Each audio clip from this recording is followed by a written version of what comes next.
जाख्रिसे अखायावनो गुवाहाटीयाव फिन मिथिंगायारि नङै दैबाना। दैबानाजों लोमसावबाय पान्जाबारि सातगाव भिआईपी रोड।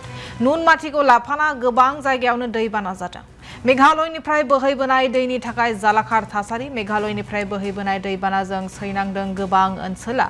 आरो जाख्रिसे अखायावनो गुवाहाटीयाव फिन दैबानाजों लोमसावबाय पान्जाबारि सातगाव भिआईपी रोड। नुनमाथिखौ लाफानानै गोबां जायगायावनो दैबाना जादों।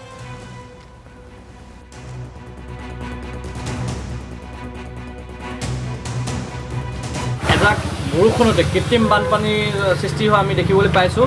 আচলতে ইয়াতে ফলেন কৰ্তৃপক্ষই যেনেদৰে ড্ৰেইনৰ ব্যৱস্থা কৰিব লাগিছিলে, বিজ্ঞানসন্মতভাৱে ড্ৰেইনৰ ব্যৱস্থা নকৰাৰ ফলত আজি কৃত্ৰিম বানপানী পৰিৱেশৰ সৃষ্টি হৈছে নুমলীগড় তিনিআলিত। আমি ফলেন কৰ্তৃপক্ষক দাবী উত্থাপন কৰিছোঁ যে তেখেতসকলে অতি সোনকালে ৰাইজৰ যাতায়াতৰ উপযোগী হ'ব পৰাকৈ এই পথটো নিৰ্মাণ কৰি উলিয়াব লাগে আৰু উপযুক্তভাৱে ড্ৰেইনৰ ব্যৱস্থা কৰিব লাগে, যাৰ ফলত আমাৰ ৰাইজ যাতে ইয়াত তেখেতসকলে সমস্যাৰ সন্মুখীন নহয়। তেখেতসকলে ফলেন কৰ্তৃপক্ষক আমি দাবী উত্থাপন কৰিছোঁ।